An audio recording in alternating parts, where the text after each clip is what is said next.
سے ان کے ساتھ لگ جاتا تھا کہ میں پوچھتا تھا بھائی وہ آیت ذرا مجھے پڑھا دیجئے، قرآن کریم کی کون سی آیت؟ حالانکہ وہ آیت مجھے آتی تھی، لیکن یہ سوچ کر کہ تھوڑی دور میں ان کے ساتھ چلوں گا. میں آج بھی میں گیا ہوں غرناطہ، اسپین کا جو مشہور شہر ہے غرناطہ، تاریخی شہر.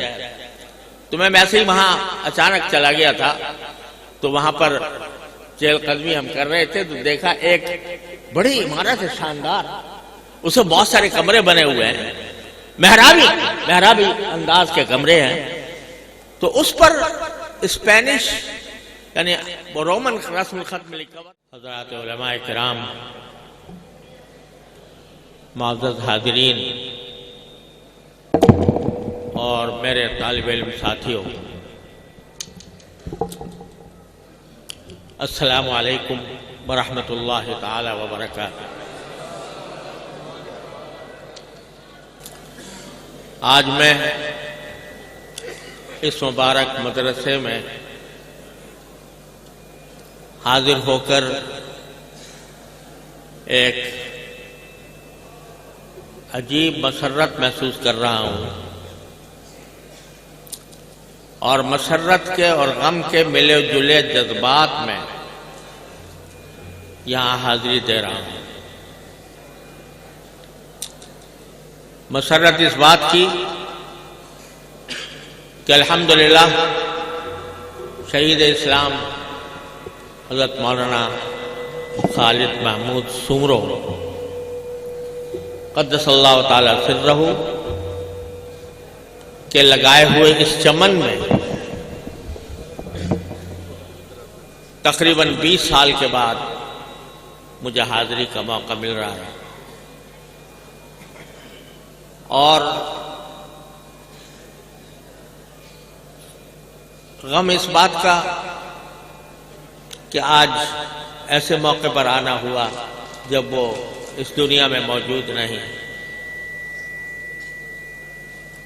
لیکن اللہ تبارک و تعالی نے انہیں شہادت کا اتنا بڑا مرتبہ عطا فرمایا کہ اس کے آگے بے شمار زندگیاں ہیچ در ہیچ. میں کبھی شعر کہا کرتا تھا،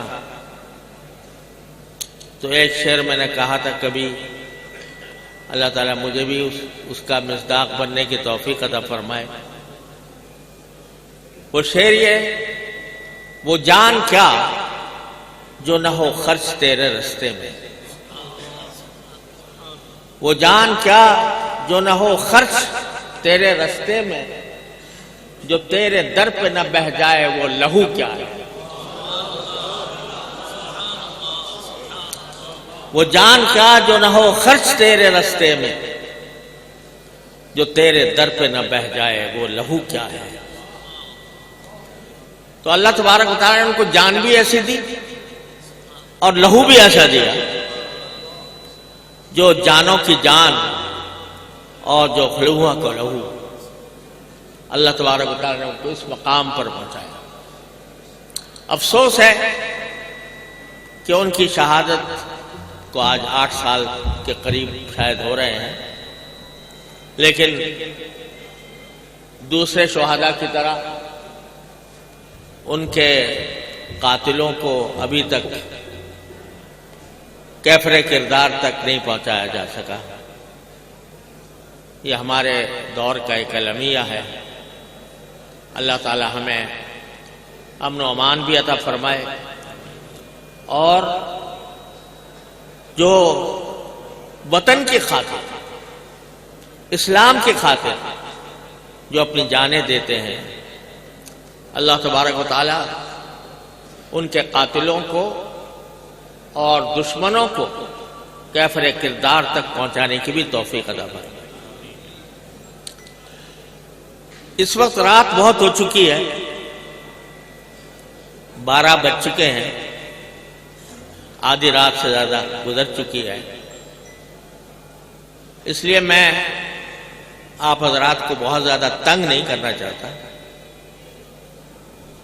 اور خاص طور پر اس لیے بھی کہ آواز کہیں باہر بھی جا رہی ہے، پتہ نہیں گھروں میں لوگ آواز کی وجہ سے ڈسٹرب نہ ہو رہے ہوں. لیکن میں مختصر سی ایک گزارش کرنا چاہتا ہوں. میں مدرسے کا تعارف کرنا چاہتا ہوں. مدرسہ کیا ہے؟ مدرسہ کس کو کہتے ہیں؟ افسوس ہے کہ ہمارے زمانے میں لوگ مدرسوں پر، مدارس پر تنقید تو بہت کرتے ہیں،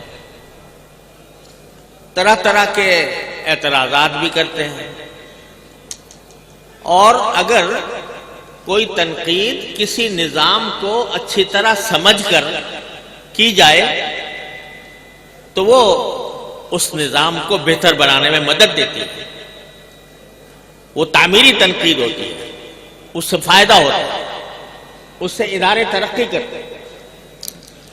لیکن افسوس یہ ہے کہ بکثرت مدرسوں پر جو تنقید کی جاتی ہے وہ ان کو دیکھے بغیر، ان کے نظام کو سمجھے بغیر اور ان کے حالات سے باخبر ہوئے بغیر کی جاتی ہے، جس کا نتیجہ یہ ہے کہ سوائے اس کے کہ وہ دین کی ان تعلیم گاہوں کو بدنام کرنے کی ایک کوشش ہو، اس کے سوا اس کا کوئی فائدہ نہیں. تو آج میں مختصراً آپ کو مدرسے کا تعارف کرنا چاہتا ہوں. مدرسہ کیا چیز ہے؟ مدرسہ عربی زبان کا لفظ ہے، اور عربی زبان کے لحاظ سے اس کے معنی ہے پڑھنے پڑھانے کی جگہ. وہ جگہ جہاں تعلیم دی جائے اور تعلیم حاصل کی جائے، اس کو مدرسہ کہتے ہیں. وہ تعلیم، جب یہ مدرسہ سب سے پہلا جو شروع ہوا وہ حضور سرور دو عالم محمد مصطفیٰ صلی اللہ علیہ وسلم نے صفہ کے چبوترے پر شروع فرمایا. اصحاب صفہ وہ پہلا مدرسہ تھا جو نبی کریم سرور دو عالم صلی اللہ علیہ وسلم کا قائم کردہ. اور آپ نے یہ فرمایا تھا کہ انما بعثت معلما، مجھے بھیجا ہی گیا ہے تعلیم دینے کے لیے، میں معلم بنا کر بھیجا گیا. اب معلم بھی کون ہے؟ جس کو لکھنا نہیں آتا، جس کو پڑھنا نہیں آتا، جو امی ہے. امی و نقطدان عالم. یہ آدمی تو تھا بڑا غیر معقول فیضی، لیکن اس نے یہ دو شعر حضور اقدس صلی اللہ علیہ وسلم کے بارے میں کہے کہ امی و نقطدان عالم، امی و نقطدان عالم، بے سایہ سایبان عالم صلی اللہ علیہ وسلم. تو انہوں نے اس امی نے یہ مدرسہ قائم فرمایا صفے پر. اس میں کوئی کتاب تھی جو پڑھی جاتی ہو، کوئی کریکولم تھا، کوئی نصاب تھا؟ کوئی نصاب نہیں، کوئی کتاب نہیں. صرف ایک شخصیت ہے، خاتم الانبیاء سرور دو عالم صلی اللہ علیہ وسلم کی شخصیت، کہ بس اسے دیکھتے جاؤ اور پڑھتے جاؤ، دیکھتے جاؤ اور پڑھتے جاؤ. اس کی ادائیں دیکھتے جاؤ، اس کا چہرے مبارک دیکھتے جاؤ، اس کا اٹھنا بیٹھنا دیکھتے جاؤ، اس کا کھانا پینا دیکھتے جاؤ، اور علم حاصل کرتے جاؤ. تو کسی کو دیکھتے رہنا نماز تھی ان کی، کسی کو دیکھتے رہنا نماز تھی ان کی، ان صحابہ کرام کی. وہاں سے یہ مدرسہ شروع ہوا تھا، صفہ سے. وہاں پر بھی کیا صورتحال تھی کہ ایسے لوگ آئے ہوئے تھے جنہوں نے ساری دنیا کو تج کر، دنیا کو ٹھوکر مار کر صرف نبی کریم سرور دو عالم صلی اللہ علیہ وسلم کی صحبت کی خاطر ساری دنیا کو ٹھکرا کر صفے کے چبوترے پر آ پڑے تھے. بس اوقات کھانے کو کچھ نہیں ہوتا تھا، فاقے اٹھاتے تھے، فاقہ کشی کرتے تھے۔ حضرت ابو ہریرہ رضی اللہ تعالیٰ عنہ فرماتے ہیں کہ میں مسجد نبوی کے کنارے اس طرح لیٹا ہوتا تھا، بھوک کی شدت کی وجہ سے تقریباً بے ہوش ہوتا تھا اور بھوک کی شدت کی وجہ سے لیٹ جاتا تھا، اور کبھی کبھی یہاں تک نوبت آ جاتی تھی کہ اندیشہ ہوتا تھا کہ مجھے بھوک کی وجہ سے کہیں موت نہ آ جائے، تو میں کسی صحابی جو نماز پڑھ کے جا رہے ہوتے تھے ان کے ساتھ لگ جاتا تھا کہ میں پوچھتا تھا بھائی وہ آیت ذرا مجھے پڑھا دیجئے، قرآن کریم کی کون سی آیت؟ حالانکہ وہ آیت مجھے آتی تھی، لیکن یہ سوچ کر کہ تھوڑی دور میں ان کے ساتھ چلوں گا تو شاید ان کو میری حالت پر رحم آ جائے اور مجھے اپنے ساتھ کھانے کے لیے لے جائے۔ یہ وہ حضرت ابو ہریرہ ہیں جنہوں نے 5374 احادیث روایت کی، ایک اصحاب صفہ میں سے ایک آدمی۔ یہ کیوں یہاں پر آ کر پڑ گئے تھے؟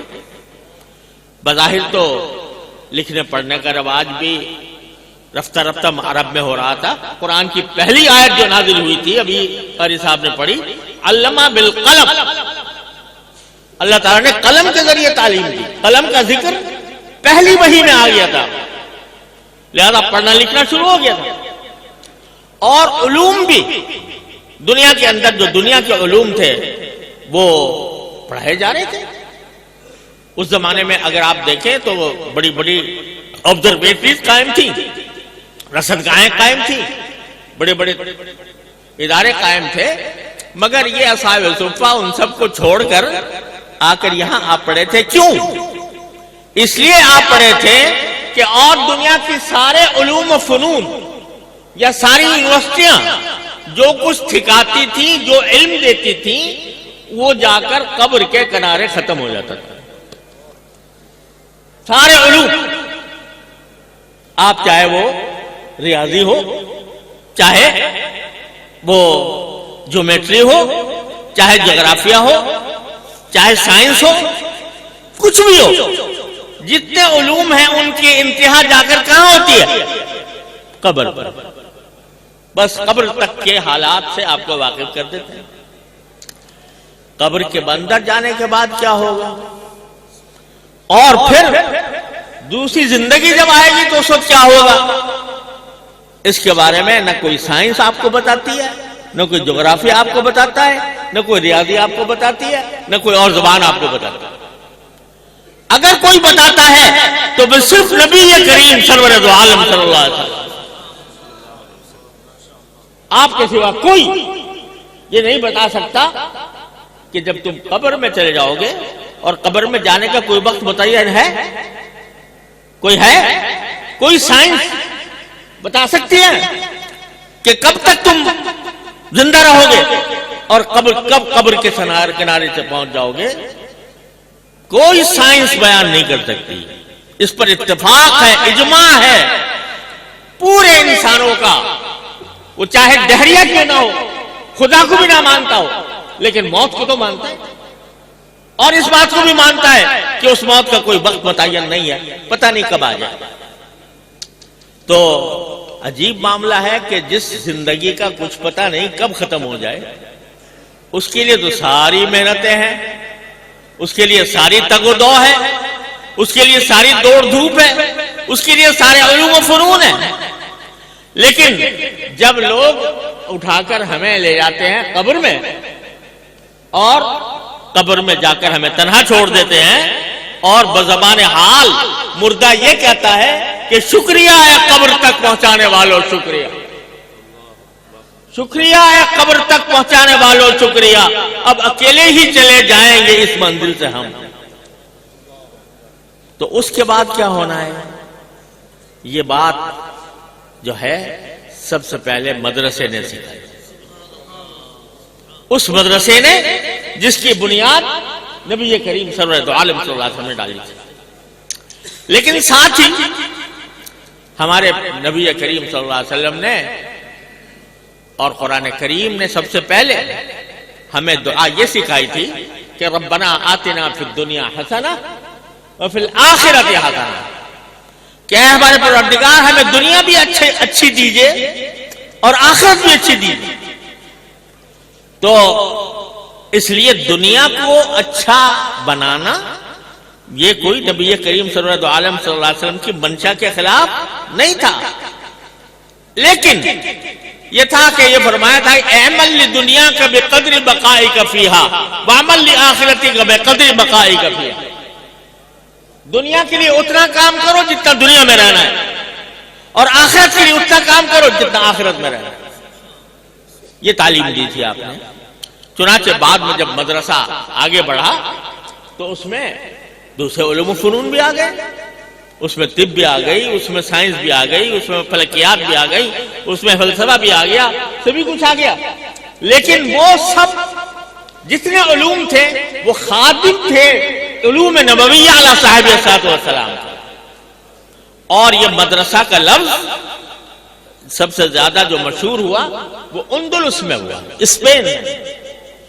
اور وہاں یورپ کے بڑے بڑے شہزادے تعلیم پانے کے لیے وہاں مدرسے میں آیا کرتے تھے.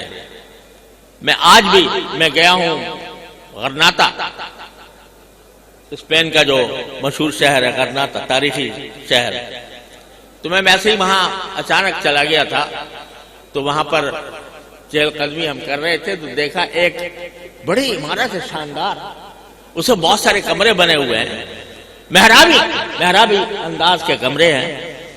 تو اس پر اسپینش یعنی رومن رسم الخط میں لکھا ہوا تھا مدرجہ. معلوم ہوا کہ یہ مدرسہ تھا، اور یہ وہ مدرسہ تھا کہ جس کی پورے یورپ میں شہرت تھی. شہزادے اور شہزادیاں وہاں آ کر پڑھا کرتے تھے. تو لیکن اس طرح پڑھتے تھے کہ جو سائنس پڑھ رہا ہے اس کا حلیہ بھی وہی ہے، اس کے ادائیں بھی وہی ہیں، اور جو حدیث پڑھ رہا ہے اس کی بھی ادائیں وہی ہیں. دیکھنے میں کوئی فرق نظر نہیں آتا. ایک محدث اور ایک سائنسدان. آپ علامہ ابن عربی کو دیکھ لو محدث، اور ابن خلدون کو دیکھ لو مورخ، اور ابو ریحان بیرونی کو دیکھ لو فلکیات کا ماہر، ابو علی ابن سینا کو دیکھ لو طب کا ماہر. لیکن اگر ان کی تصویریں آپ کے سامنے لگا دی جائیں تو آپ پہچان نہیں سکتے کہ کون عالم ہے اور کون طبیب ہے. کیوں؟ اس لیے کہ بنیادی تعلیم ان کی بچپن سے ان کو تربیت دی جاتی تھی کہ وہ دین کو اپنے اندر اپنائیں، اور اس کی وجہ سے چاہے کسی بھی شعبے زندگی میں چلے جائیں، وہ نماز کے وہ پابند ہوتے تھے، روزے کے وہ پابند ہوتے تھے. مسائل کم از کم اتنے جتنا انسان کے لیے فرض عین ہے اتنے مسائل و احکام ان کو معلوم ہوتے تھے. ان کا حلیہ بھی ویسے ہی تھا جیسا، اور ان کی تہذیب، ان کا تمدن، ان کی معاشرت، ان کی ثقافت سب ایک جیسے. ہمارے آگے انگریز بر صغیر میں، اور اس نے آ کر اس کی جو یعنی آج انگریز بن کر لوگ اپنے آپ کو فخر کرتے ہیں، اس شخص کی، اس قوم کی، یعنی اس قوم کی گھٹیا پن کی انتہا یہ تھی کہ وہ ہندوستانیوں کو، ہندوستان کے باشندوں کو، سب کو وہ جانور سمجھتا تھا. ایک کتاب میں لکھا ہوا ہے کہ جب ہم یورپ کے اور برطانیہ کے شہریوں کا ہندوستان کے شہریوں سے موازنہ کرتے ہیں تو یہ سارے ہندوستانیوں میں گندے جانور نظر آتے ہیں. تو وہ سارے ہندوستانیوں کو گندا جانور سمجھتا تھا. اس نے آ کر نظام تعلیم بدلا، اس نے آ کر مدرسے کو فنا کرنے کی کوشش کی. اور یہ جو دستار فضیلت آپ کو ابھی طلبہ کو پہنائی گئی ہے نا، اتنا بڑا اعزاز ہے یہ کہ امامہ، یہ سنت ہے نبی کریم سرور دو عالم صلی اللہ علیہ وسلم کی. یہ امامہ علم و فضل کی نشانی، یہ امامہ تقدس کی نشانی، یہ امامہ اتباع سنت کی نشانی، یہ امامہ تہذیب اور ثقافت کی نشانی. انگریز نے آ کر کیا کیا کہ یہ امامہ جو مسلمانوں کا علماء کا ایک امتیاز تھا، حکمرانوں کا تھا، حکمران بھی امامہ پہنتے تھے اور لباس بھی ان کا ہوتا تھا، یہ اس نے امامہ اور یہ شاہی لباس اور علماء کا لباس خانساموں کو بنایا، ذلیل چپراسوں کو بنایا، دربانوں کو بنایا، تاکہ اس لباس کی عزت دلوں سے ختم کی جائے، اس کا اکرام دلوں سے ختم کیا جائے۔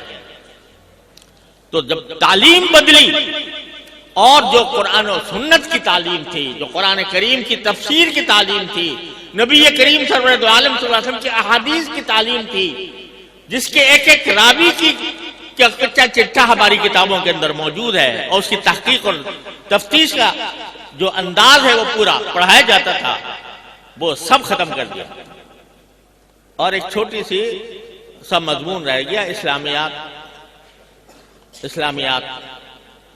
اس اسلامیات سے نہ فرض عین باتوں کا علم ہوتا ہے، نہ اس سے پوری طرح اسلامی تاریخ کا پتہ چلتا ہے، نہ اسلام کی تہذیب اور ثقافت کا پتہ چلتا ہے۔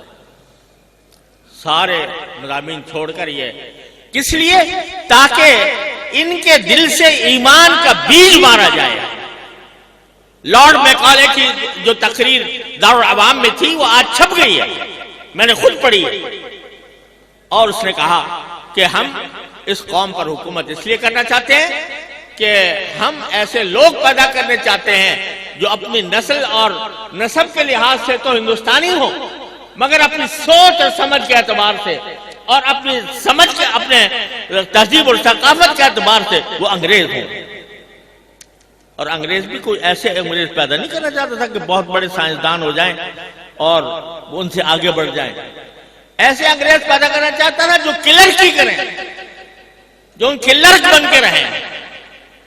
اکبر الہآبادی کہتے تھے مرحوم کہ کر کلر کی، کھا ڈبل روٹی، خودی سے پھول جا۔ تو سارا نظام اس لیے بنا دیا کہ ہمارے کام دفتروں میں کام کرنے کے لیے کلرک ہمیں مل جائیں، اور اسلامی علوم کا بیج مارنے کی کوشش۔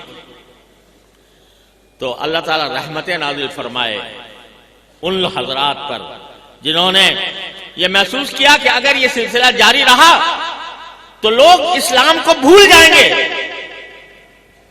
اسلام کی تعلیمات بھول جائیں گے۔ تو انہوں نے ایک انار کے درخت کے نیچے دو آدمی بیٹھ گئے، ایک استاد اور ایک شاگرد، اور دونوں کا نام محمود، استاد بھی محمود اور شاگرد بھی محمود۔ کیوں بیٹھ گئے؟ کہ یہ تو دین کا بیج مارنا چاہتے ہیں، دین کے علوم کا خاتمہ چاہتے ہیں، ہم یہاں بیٹھ کر دین کی شمع روشن کریں گے۔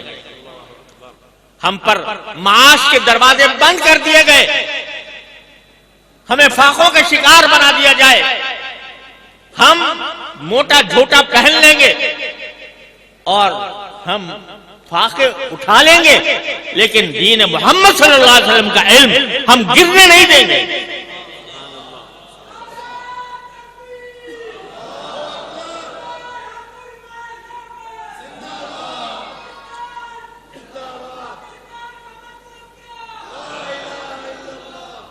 تو وہاں دارالعلوم دیوبند میں بیٹھ کر ان حضرات نے یہ بیڑا اٹھا لیا۔ کون تھے بیڑا اٹھائے والے؟ مولانا محمد قاسم نانوتوی، حضرت مولانا رشید احمد گنگوہی، کون؟ جنہوں نے پہلے انگریز کے خلاف جنگ لڑی شاملی کے محاذ پر، اور اپنی چھوٹی سی حکومت بھی قائم کر لی تھی، اور وہاں پر نقارہ بجا کرتا تھا کہ حکم اللہ کا، قانون اللہ کا، اور حکم رحمت اللہ کا۔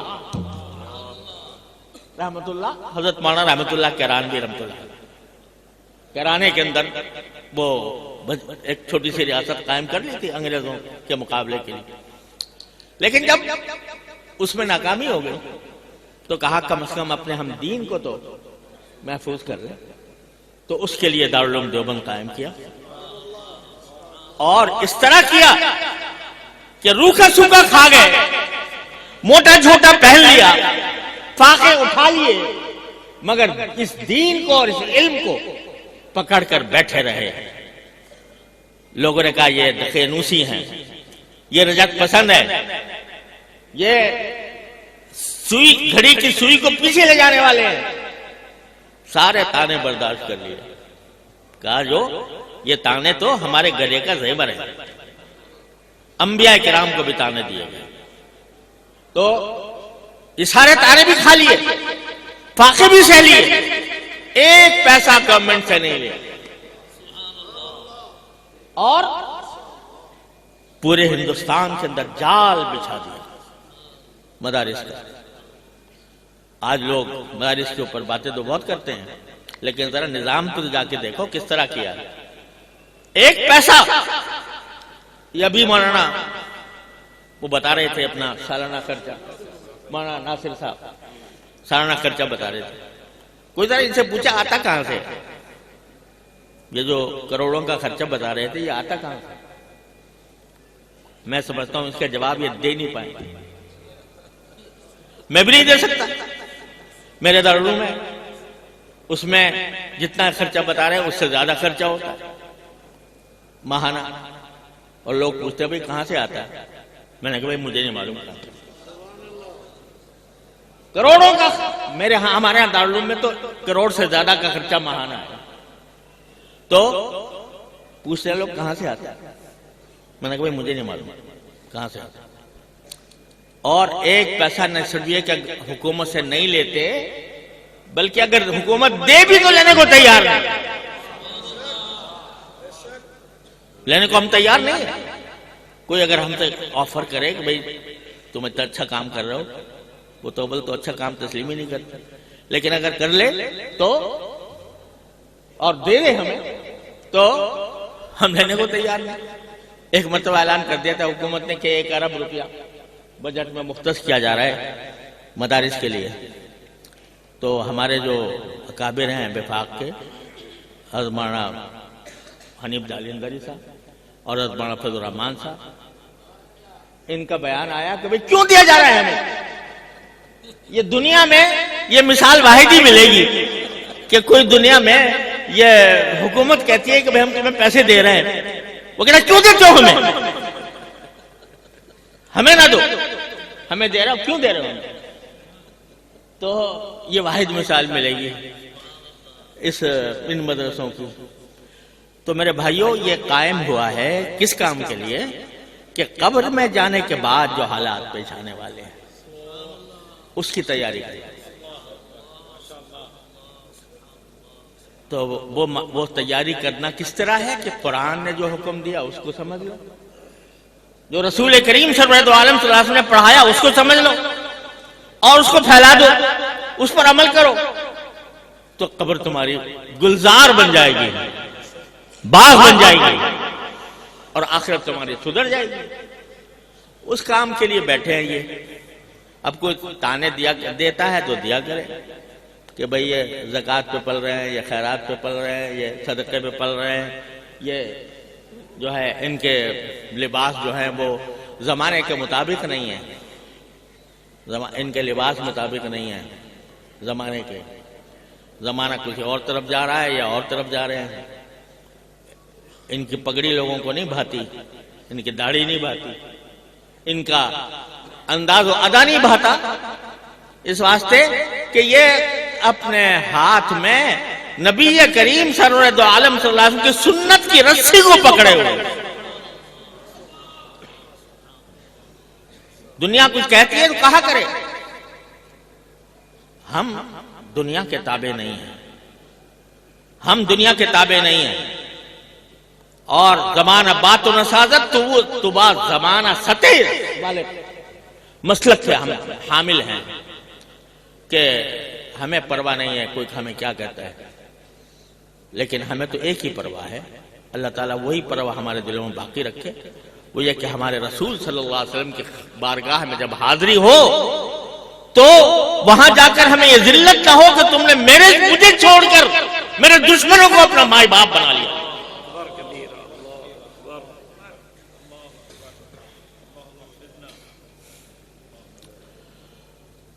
تو بھائی اگر یہ مدرسے اس کام کے لیے بیٹھے ہیں تو کرنے دو ان کو بیچاروں کو، یہ تم سے کچھ مانگتے نہیں، یہ تم سے، میں تو یہ کہتا ہوں جو سندیں منظور ہوئی تھی نا، تو میں تو اس کا قائل نہیں تھا کہ صدریں منظور ہوں اور ان کی ایکویلنسی تلاش کی جائے۔ ارے تمہیں جو علم عطا ہو گیا، اللہ تعالیٰ صحیح معنی میں عطا کر دیا ہو اللہ تعالیٰ نے، تو اس سے بڑی نعمت کوئی نہیں، کوئی سند، کوئی ڈگری، کوئی اعزاز اس کے برابر نہیں جو اللہ تبارک و تعالیٰ نے علم دین کے ذریعے ذرا تو بشرطے کہ صحیح معنی میں علم دین حاصل کر لیا، اور وہ حاصل ہوتا ہے محنت سے، حاصل ہوتا ہے عشق رسول صلی اللہ علیہ وسلم سے، حاصل ہوتا ہے استادوں کی خدمت میں رہنے سے، ان کی صحبت سے۔ اگر یہ حاصل کر لیا تو سب کچھ حاصل ہو گیا۔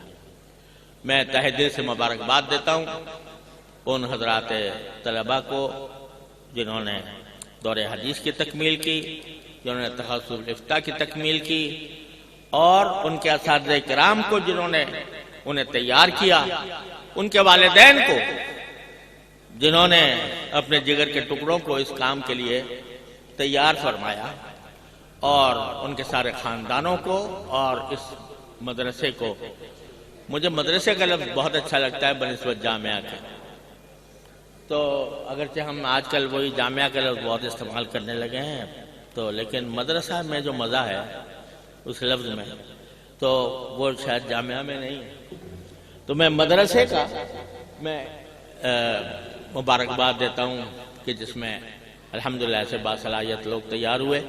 اللہ تعالیٰ اپنی رحمت سے ان کو صحیح معنی میں علم نافع، عمل صالح عطا فرمائے، اور اپنے اساتذہ کا اور اس درسگاہ کا وقار بلند کرنے کی توفیق عطا فرمائے، اور ان علوم کا صحیح حق ادا کرنے کی توفیق عطا فرمائے۔ وآخر دعوانا الحمدللہ۔